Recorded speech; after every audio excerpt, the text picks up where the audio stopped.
Hello my friends and welcome back to another kitchen equipment video. I wanted to talk about a few of these. So this knife in particular I wanted to add in because this is what's known as a sontaku. It is essentially just another chef's knife. This is a Japanese style chef's knife. This is a Wusthof. This is the ones they use in Hell's Kitchen. Very good knives, high quality, holds an edge really well.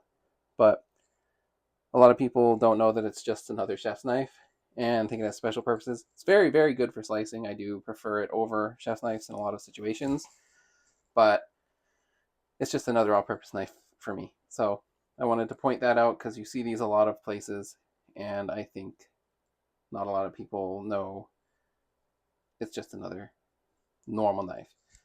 And people probably have them in their house and have never touched them because they use the chef's knife over it. Don't have to, personal choice. Another super essential one is the bench scraper. This is your metal one. This is your plastic one. These are great for non-stick pans and scraping bowls, especially for baking like bread, things like that for a nice smooth release.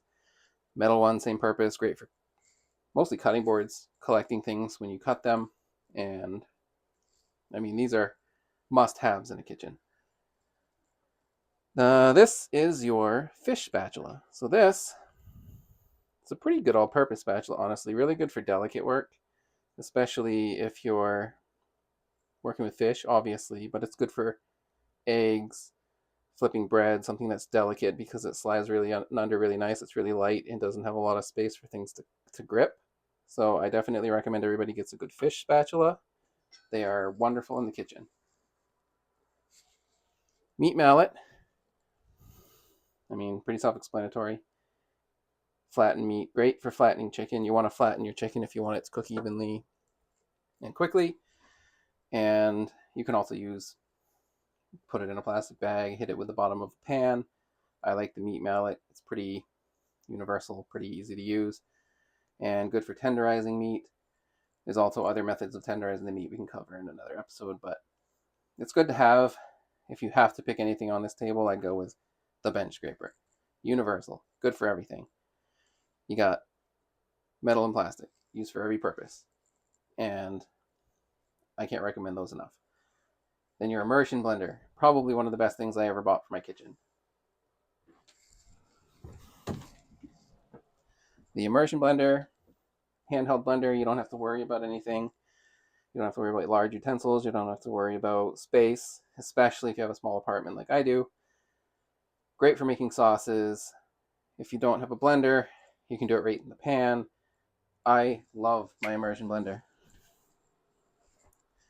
I use it a lot. I love making pasta sauces with it. Then we have the rubber spatula. These are a staple in any professional kitchen. Great for use at home. Helps cut down on waste, especially on sauces and things, because you can scrape the edges of the pan very smoothly and it comes right off. Also something I say must have. So bench scraper, silicone spatula. And if you're in Maine like I am, RM Flag in Bangor. Not really sure where else sell stuff like that in Maine. I haven't really been to any kitchen stores in southern Maine, but I believe there's some by the Maine Mall. Get yourself a couple of these. Definitely one of these. They are essential. If you have a small space and you want to do a lot of good cooking, they're essential. You must have them. It's wonderful.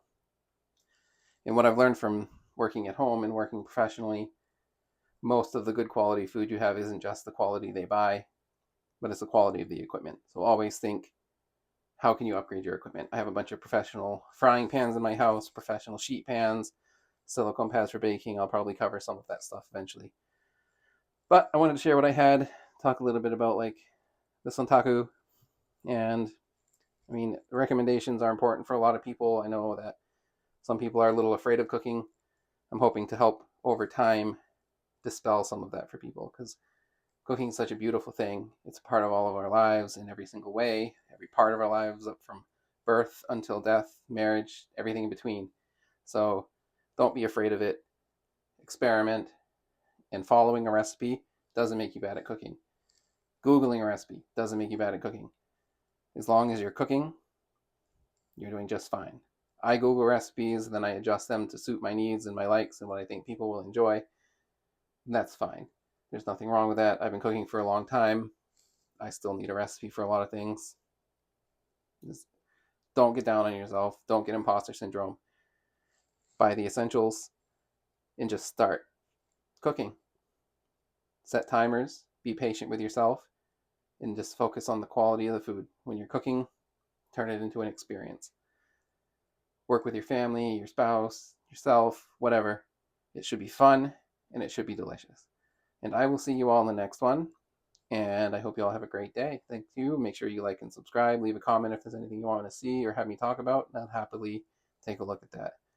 Thank you and have a good day.